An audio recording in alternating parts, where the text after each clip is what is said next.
Good morning, dear students. Today we will discuss the next disease, that is the immunodeficiency disease. नाम तो बेटा की प्रटेन करनी हैगी है इम्यूनोडेफिशिएंसी ਜਿਹੜੀ ਸਾਡੀ ਇਮਿਊਨਿਟੀ ਹੈ ਉਹਨੂੰ ਡੈਫੀਸ਼ੀਐਂਟ ਕਰ ਦੇ ਕਿ ਜ਼ਿਆਦਾ ਜਿਹੜਾ ਆਪਾਂ ਕਹਿੰਦੇ ਕਿ ਅਟੈਕ ਕਿਹਦੇ ਉੱਪਰ ਹੋਣਾ ਇਸ ਡਿਜ਼ੀਜ਼ ਦੇ ਵਿੱਚ ਕੀ ਹੈ ਸਾਡੀ ਇਮਿਊਨਿਟੀ ਦੇ ਵਿੱਚ। ਤਾਂ ਇਮਿਊਨਿਟੀ ਦੇ ਵਿੱਚ ਕੀ ਕੁਝ ਸ਼ਾਮਲ ਹੈਗਾ, ਬੀ ਸੈਲਸ ਹੁੰਦੇ ਨੇ, ਟੀ ਸੈਲਸ ਹੁੰਦੇ ਹੈਗੇ ਨੇ, ਮੈਕਰੋਫੇਜਿਸ, ਲਿੰਫੋਸਾਈਟਸ ਜਿਹੜੇ ਕਿ ਪ੍ਰੈਜ਼ੈਂਟ ਹੁੰਦੇ ਹੈਗੇ।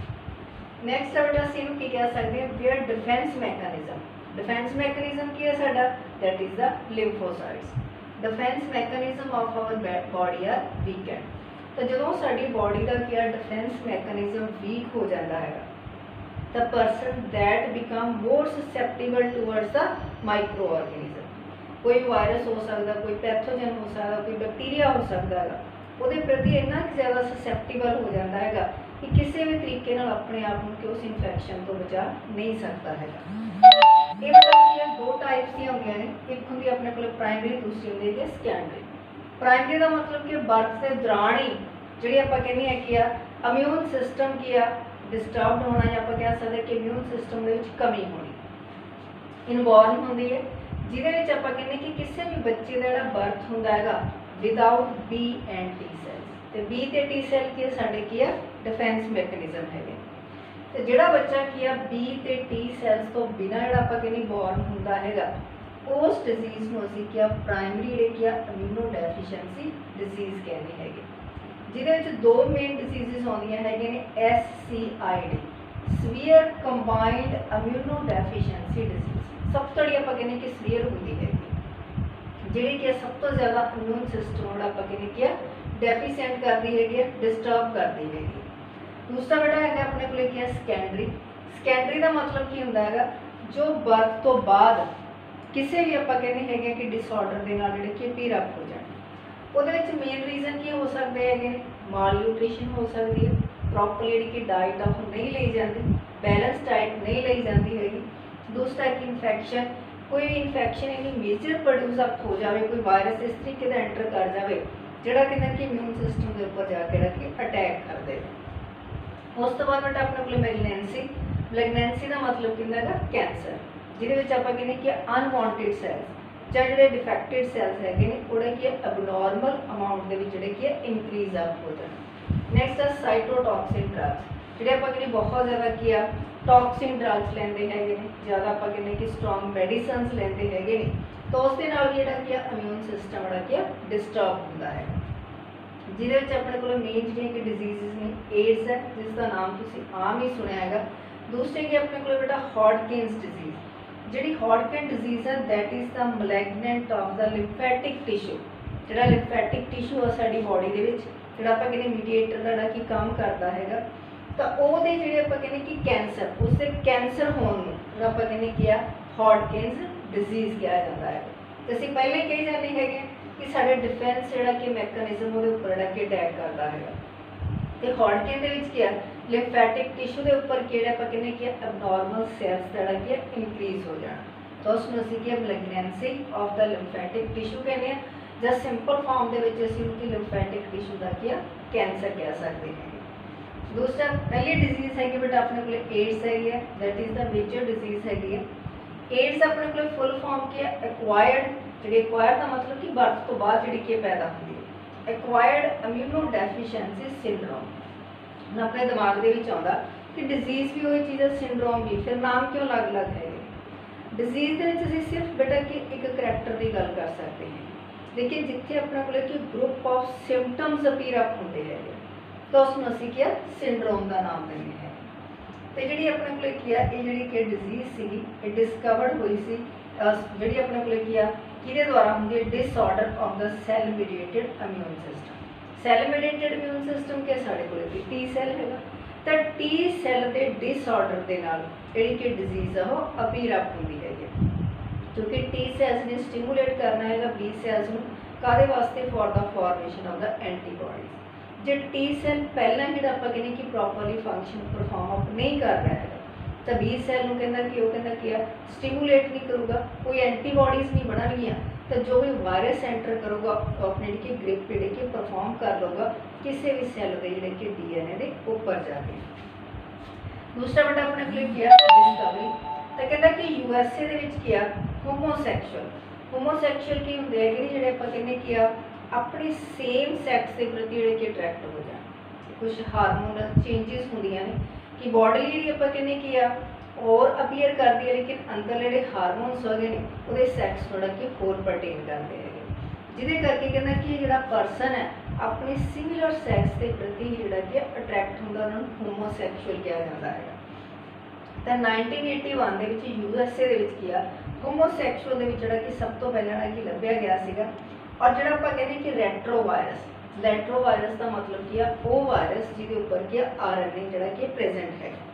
ਜਿਹੜਾ ਕਿ ਹਿਊਮਨ ਰੈਟਰੋਵਾਇਰਸ ਸੀਗਾ ਰੋਬਰਟ ਗੈਲੋ ਨੇ ਸਭ ਤੋਂ ਪਹਿਲਾਂ ਜਿਹੜਾ ਕਿ ਲੱਭਿਆ ਗਿਆ ਸੀਗਾ। ਉਸ ਤੋਂ ਬਾਅਦ ਜਿਹੜਾ ਬੇਟੇ ਏਡਸ ਸੀਗੀ ਉਹ ਕਹਿੰਦਾ ਕਿ ਡਿਸਕਵਰਡ ਕਿਹਨੇ ਕੀਤੀ ਸੀ, ਲੁਕ ਮੌਂਟੀਜਰਸ ਨੇ ਕੀਤੀ ਸੀਗੀ ਇਹ 1983 ਦੇ ਵਿੱਚ।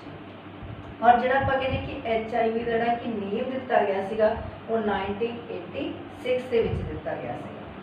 ਮੰਨਿਆ ਜਾਂਦਾ ਹੈ ਬੇਟਾ ਕਿ 1960 ਦੇ ਵਿੱਚ, ਆਪਾਂ ਕਹਿੰਦੇ ਕਿ ਡਿਸਕਵਰ ਤਾਂ ਬਹੁਤ ਬਾਅਦ ਵਿੱਚ ਹੋਈ ਹੈ, ਲੇਕਿਨ ਮੰਨਿਆ ਜਾਂਦਾ ਹੈ ਕਿ 1960 ਦੇ ਵਿੱਚ ਕੀ ਆ ਜਿਹੜਾ ਹੈ ਕਿ ਵਾਇਰਸ ਸੀਗਾ ਰੈਟਰੋਵਾਇਰਸ ਸੀਗਾ ਉਹ ਮੰਕੀਸ ਜਿਹੜਾ ਕਿ ਹਿਊਮਨ ਬੀਇੰਗ ਦੇ ਵਿੱਚ ਜਿਹੜਾ ਕੀ ਆ ਪਾਸ ਹੋਣ ਹੋਇਆ। ਔਰ ਇਹ ਸਭ ਤੋਂ ਪਹਿਲਾਂ ਕਿੱਥੇ ਲੱਭਿਆ ਗਿਆ ਸੀਗਾ, ਅਫਰੀਕਾ ਦੇ ਵਿੱਚ ਲੱਭਿਆ ਗਿਆ ਸੀਗਾ। ਇਸ ਕਰਕੇ ਬੇਟਾ ਸਾਊਥ ਅਫਰੀਕਾ ਨੂੰ ਕਹਿੰਦਾ ਕਿ ਵਰਲਡ ਏਡਸ ਕੈਪੀਟਲ ਕਿਹਾ ਜਾਂਦਾ ਹੈ। ਜ਼ਿਆਦਾਤਰ ਵੈਸੇ ਬੇਟਾ ਜਿੰਨੇ ਵੀ ਵਾਇਰਸਿਸ ਪ੍ਰੋਡਿਊਸ ਹੁੰਦੇ ਨੇ ਸਾਊਥ ਅਫਰੀਕਾ ਦੇ ਵਿੱਚ ਆਉਂਦੇ, ਕਿਉਂਕਿ ਬੇਟਾ ਉਹਨਾਂ ਦਾ ਕਲਾਈਮੇਟ ਇਸ ਤਰੀਕੇ ਦਾ ਹੈਗਾ ਜਿਹੜਾ ਜ਼ਿਆਦਾ ਵਾਇਰਸਿਸ ਬਣਾ ਕੇ ਪ੍ਰੋਡਿਊਸ ਕਰਦਾ ਹੈਗਾ। ਔਰ ਏਡਸ ਵੀ ਸਭ ਤੋਂ ਪਹਿਲਾਂ ਮੰਨੀ ਜਾਂਦੀ ਸੀਗੀ ਕਿ ਐਨੀਮਲਸ ਤੋਂ ਹਿਊਮਨ ਬੀਇੰਗ ਦੇ ਵਿੱਚ ਜਿਹੜਾ ਕੀ ਆ ਅਫਰੀਕਾ ਦੇ ਵਿੱਚ ਜਿਹੜੀ ਕੀ ਆ ਕੰਸੀਡਰ ਕੀਤੀ ਗਈ ਸੀਗੀ। ਇਸ ਕਰਕੇ ਕਹਿੰਦਾ ਕਿ ਅਫਰੀਕਾ ਨੂੰ ਕੰਸੀਡਰ ਕੀਤਾ ਜਾਂਦਾ ਵਰਲਡ ਏਡਸ ਕੈਪੀਟਲ। ਸੈਕਿੰਡ ਹੈ ਬੇਟਾ ਪੈਥੋਜਨ। ਤਾਂ ਪੈਥੋਜਨ ਆਪਾਂ ਪਹਿਲਾਂ ਹੀ ਕਿਹਾ ਇਹਦਾ ਪੈਥੋਜਨ ਕੀ ਆ HIV ਹੁੰਦਾ ਹੈਗਾ ਜਿਹਨੂੰ ਕਿ ਹਿਊਮਨ ਇਮਿਊਨੋ ਡੈਫੀਸ਼ੀਐਂਸੀ ਵਾਇਰਸ ਕਿਹਾ ਜਾਂਦਾ ਹੈ। That is a retrovirus. Retro ਦਾ ਮਤਲਬ ਕੀ ਹੈ ਉਹ ਵਾਇਰਸ ਜਿਹਦੇ ਵਿੱਚ ਕੀ ਆ RNA ਜਿਹੜਾ ਕਿ ਪਰਫਾਰਮ ਅਪ ਹੁੰਦਾ ਹੈ। ਹੁਣ ਆਪਣੇ ਦਿਮਾਗ ਦੇ ਵਿੱਚ ਆਉਂਦਾ ਹੈ ਕਿ DNA ਨੇ ਤੁਹਾਡਾ ਕੀ ਮੇਨ ਫੰਕਸ਼ਨ ਪਰਫਾਰਮ ਕਰਨਾ, that is a stable genetic material. ਫਿਰ RNA ਕਿਸ ਤਰੀਕੇ ਨਾਲ ਕੀ ਫੰਕਸ਼ਨ ਪਰਫਾਰਮ ਕਰ ਦਿੰਦਾ ਹੈ। ਪਲੱਸ 1 ਦੇ ਵਿੱਚ ਆਪਾਂ ਪੜ੍ਹਿਆ ਸੀਗਾ ਰਿਵਰਸ ਟ੍ਰਾਂਸਕ੍ਰਿਪਟੇਜ਼ ਐਂਜ਼ਾਈਮ, ਜਿਹਦਾ ਮਤਲਬ ਸੀਗਾ ਕਿ that converts the RNA into the DNA। ਜਦੋਂ RNA ਨੂੰ DNA ਦੇ ਵਿੱਚ ਕਨਵਰਟ ਕਰ ਦਿੰਦਾ ਤਾਂ DNA ਜਿਹੜਾ ਕਹਿੰਦਾ ਕਿ ਸੈੱਲ ਦੇ ਅੰਦਰ ਜਾ ਕੇ ਜਿਹੜੀ ਇਨਫੈਕਸ਼ਨ ਕਾਜ਼ ਕਰਦਾ ਹੈਗਾ। ਇਸੇ ਤਰੀਕੇ ਨਾਲ ਕੀ ਆ HIV ਵਾਇਰਸ ਹੈ ਇਹ ਹੁੰਦਾ ਤਾਂ ਰੈਟਰੋਵਾਇਰਸ ਹੈ, ਲੇਕਿਨ ਇਹਦੇ ਅੰਦਰ ਕੀ ਆ ਰਿਵਰਸ ਟ੍ਰਾਂਸਕ੍ਰਿਪਟੇਜ਼ ਐਂਜ਼ਾਈਮ ਪਾਇਆ ਜਾਂਦਾ ਜਿਹੜਾ ਸਭ ਤੋਂ ਪਹਿਲਾਂ RNA ਨੂੰ ਕੀ DNA ਦੇ ਵਿੱਚ ਜਿਹੜਾ ਕੀ ਆ ਕਨਵਰਟ ਕਰਦਾ ਹੈਗਾ। ਨੈਕਸਟ ਆਉਂਦਾ ਆਪਣੇ ਕੋਲ ਸਟਰਕਚਰ ਆਫ HIV। ਛੋਟੀਆਂ ਕਲਾਸਾਂ ਵਿੱਚ ਤੁਸੀਂ ਵੈਸੇ ਕੀਤੀ ਹੋਈ ਆ ਕਿ ਆਪਣੇ ਕੋਲ ਕੀ ਵਾਇਰਸ ਆ ਦੈਟ ਇਜ਼ ਆ ਰਾਊਂਡਡ ਇਨ ਸ਼ੇਪ। ਰਾਊਂਡਡ ਇਨ ਜਿਹੜਾ ਕਿ ਸ਼ੇਪ ਹੁੰਦਾ ਹੈਗਾ, ਹੁਣ ਵੀ ਤੁਸੀਂ ਦੇਖ ਰਹੇ ਹੈਗੇ ਕੋਵਿਡ ਦਿਖਾਉਂਦੇ ਆਪਾਂ ਨੂੰ ਰਾਊਂਡਡ ਸ਼ੇਪ ਦੇ ਵਿੱਚ ਹੈਗਾ। ਬਾਹਰ ਕੀ ਲੰਬੀਆਂ ਲੰਬੀਆਂ ਕਿ ਸਪਾਈਕਸ ਦਿਖਾਈਆਂ ਜਾਂਦੀਆਂ ਹੈਗੀਆਂ, that is the glycoprotein spikes ਹੁੰਦੇ ਜਿਹੜਾ ਕਿ ਵਾਇਰਸ ਹੁੰਦਾ ਹੈਗਾ ਰਾਊਂਡਡ ਇਨ ਸ਼ੇਪ ਹੁੰਦਾ ਹੈਗਾ। ਔਰ ਜਿਹੜੀ ਦੀ ਐਨਵੈਲਪ ਹੁੰਦੀ ਹੈਗੀ ਬਾਈਲਿਪਡ ਲੇਅਰ ਹੁੰਦੀ ਹੈ। ਬਾਈਲਿਪਡ ਲੇਅਰ ਦਾ ਮਤਲਬ ਕਿ ਦੋ ਜਿਹੜੀਆਂ ਲਿਪਡ ਦੀਆਂ ਲੇਅਰ ਜਿਹੜੀਆਂ ਕਿ ਆਪਸ ਵਿੱਚ ਜਿਹੜੀਆਂ ਕਿ ਕੰਬਾਈਨ ਹੋਈਆਂ ਹੁੰਦੀਆਂ ਨੇ। ਦੋ ਬਾਈਲਿਪਡ ਲੇਅਰ ਜਿਹੜੀਆਂ ਕਿ ਪਰਫਾਰਮ ਅਪ ਹੁੰਦੀਆਂ ਨੇ ਜਿਨ੍ਹਾਂ ਦੇ ਉੱਪਰ ਕੀ ਪ੍ਰੋਜੈਕਸ਼ਨਸ ਹੁੰਦੀਆਂ ਨੇ। These projections are glycoprotein spikes. ਤੁਸੀਂ ਆਲਰੇਡੀ ਹੁਣ ਵੀ ਦੇਖਦੇ ਹੈਗੇ ਆ ਹਰ ਇੱਕ ਆਪਾਂ ਕਹਿੰਦੇ ਐਡ ਦੇ ਵਿੱਚ ਕੀ ਜਿਹੜਾ ਕਿ ਆਪਣੇ ਕੋਲ ਕੋਵਿਡ ਦੀ ਜਿਹੜੀ ਕੀ ਆ ਡਾਇਗਰਾਮ ਦਿਖਾਈ ਜਾਂਦੀ ਹੈ, ਸਟਰਕਚਰ ਦਿਖਾਈ ਜਾਂਦੀ ਹੈਗੀ ਆ ਐਕਸਟਰਨਲ ਸਟਰਕਚਰ। तो ਉਹਦੇ ਵਿੱਚ ਰਾਊਂਡਡ ਸ਼ੇਪ ਦਾ ਦਿਖਾਇਆ ਜਾਂਦਾ ਹੈਗਾ ਔਰ ਉਹਦੇ ਵਿੱਚ ਕੀ ਪ੍ਰੋਜੈਕਸ਼ਨਸ ਦਿਖਾਈਆਂ ਜਾਂਦੀਆਂ ਨੇ। These projections R the glycoprotein spikes ਹੁੰਦੀਆਂ ਹੈਗੀਆਂ। ਇਹਦੇ ਵਿੱਚ ਕੀ ਬੇਟਾ ਡਬਲ ਲੇਅਰ ਕੀ ਆ ਪ੍ਰੋਟੀਨ ਦੀ ਹੁੰਦੀ ਹੈ। ਦੋ ਕੋਟਸ ਹੁੰਦੀਆਂ ਨੇ ਪ੍ਰੋਟੀਨ ਜਿਹਦੇ ਅੰਦਰ ਕੀ ਸਿੰਗਲ ਜਿਹੜਾ ਆਪਣੇ ਕੋਲ ਕੀ ਹੈਗਾ ਸਟੈਂਡਰਡ ਕੀ RNA ਜਿਹੜਾ ਕਿ ਪਰਫਾਰਮ ਅਪ ਹੁੰਦਾ ਹੈਗਾ। ਔਰ ਉਸ RNA ਕੋਲ ਕੀ ਆ ਜਿਹੜਾ ਐਂਜ਼ਾਈਮ ਪਾਏ ਜਾਂਦੇ ਨੇ ਰਿਵਰਸ ਟ੍ਰਾਂਸਕ੍ਰਿਪਟੇਜ਼ ਐਂਜ਼ਾਈਮ ਜਿਹੜੇ ਮੇਨ ਰੋਲ ਪਲੇ ਕਰਦੇ ਨੇ ਇਸ RNA ਨੂੰ ਕੀ DNA ਦੇ ਵਿੱਚ ਜਿਹੜਾ ਕੀ ਕਨਵਰਟ ਕਰਦੇ ਹੈਗੇ। ਜਿਹੜਾ ਵਾਇਰਸ ਹੈ ਇਹਦਾ ਡਾਇਮੀਟਰ ਕਿੰਨਾ ਹੁੰਦਾ 90 to 120 ਨੈਨੋਮੀਟਰ ਜਿਹੜਾ ਕਿ ਮੰਨਿਆ ਜਾਂਦਾ ਹੈ। ਨੈਕਸਟ ਆਉਂਦਾ ਆਪਣੇ ਕੋਲ mode of action of AIDS that is the most important ਜਿਹੜਾ ਕਿ ਪਾਰਟ ਹੈਗਾ। ਤੁਹਾਡੇ ਕੋਲ ਕੱਲੀ ਤੁਹਾਡੇ ਕੋਲ ਡਾਇਗਰਾਮ ਆ ਸਕਦੀ ਹੈ, ਉਹਨੂੰ ਪ੍ਰੋਪਰ ਲੇਬਲ ਕਰਨਾ ਆ ਸਕਦਾ ਹੈਗਾ ਜਾਂ ਫਿਰ ਤੁਹਾਡੇ ਕੋਲ ਕਿ ਨੋਟ ਆ ਸਕਦਾ ਹੈਗਾ ਰਾਈਟ ਆ note on the mode of action of the AIDS. किस तरीके आप कहते एड्स है जो वायरस है कहना कि अपना एक्शन परफॉर्म करता है किसी भी आपां कहने एनीमल बॉडी के अंदर जाके। सब तो पहला बेटा अपने को की HIV जिहड़ा की वायरस है। तो वायरस जो आप गल करते हैं कि हवा दे विच है या पानी दे विच हैगा तो दैट इज़ नॉन लिविंग। लेकिन जो किसी सैल के अंदर जाके जिहड़ा कि एंटर करता हैगा, तुसीं +1 दे विच लाइटिक ते लाइसोजेनिक साइकिल कीते सीगे, अंदर जाके कहता कि उन्हें अपना जिहड़ा कि फंक्शन जिहड़ा कि परफॉर्म करना है, उन्हें एक्टिवेट होना, उन्हें कि लिविंग बन जाना है। तो जिहड़ा HIV वायरस है सब तो पहले कि किसी भी नॉर्मल सैल के अंदर जिहड़ा कि एंटर करता है, नॉर्मल सैल को क्या इन्फेक्टेड कर देता है। जिहड़ा नॉर्मल सैल है ये कहना कि बॉडी के सैल किसी भी आपां कहने मेजर बॉडी के जिहड़े कि सैल की प्लाज्मा मैम्ब्रेन को ब्रेक डाउन करके जिहदे विच आपां कीता सीगा कि लाइसोजाइम सेक्रेट अप हुंदा हैगा, जिहड़ा आपां कहने कि उहदी प्लाज्मा मैम्ब्रेन को ब्रेक डाउन करदा हैगा ते इहदा जिहड़ा कि DNA जिहड़ा कि अंदर एंटर कर जांदा है। आपां भी पढ़िया सीगा कि जो भी आपां कहने कि उहदे क्या कैप्सिड हुंदा हैगा जां उहदे की टेल हुंदी है, सारे दे सारे जिहड़े कि डीजनरेट कर जांदे। सिर्फ एंटर की करता हैगा उहदे अंदरला material that is the RNA। तो RNA की है किसी भी सैल के अंदर जिहड़ा कि एंटर कर जाता हैगा, जिहदे नाल की है जिहड़ा अपने कोले किहड़ा कि सैल हैगा कहंदा कि इन्फेक्टेड हुंदा। लेकिन असली इन्फेक्शन उन्हें कदों परफॉर्म अप करनी हैगी है जदों उन्हें उस सैल के DNA नूं इनकोपरेट करना है।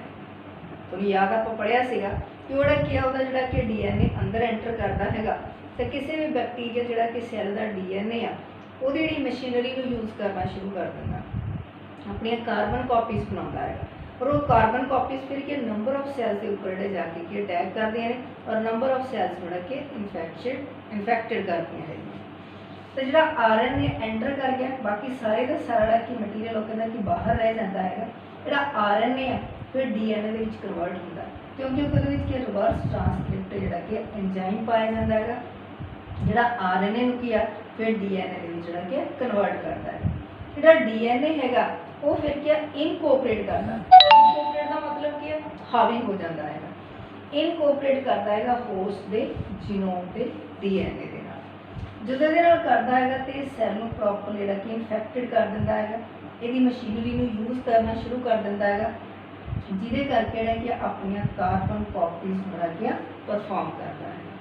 जिहड़ियां कार्बन कॉपीज़ बनदियां ने नवे जिहड़े अपने कोल कि वायरस बनते हैं ये फिर कि उस सैल की प्लाज्मा मैम्ब्रेन को ब्रेक करते हैं और अगले नवे सैल के उपर जाके अटैक करते हैं, उस सैल में फिर दोबारा कि इन्फेक्टेड करते हैं। इस तरीके आप कहते हैं कि वायरस है अगे के अगे कि ट्रांसमिट करता है नंबर ऑफ जो आप कहने सैल्स, फिर उस तो बाद कि टिश्यूज़, फिर कहना कि ऑर्गनस जोड़ा कि इन्फेक्शन कॉज करता है।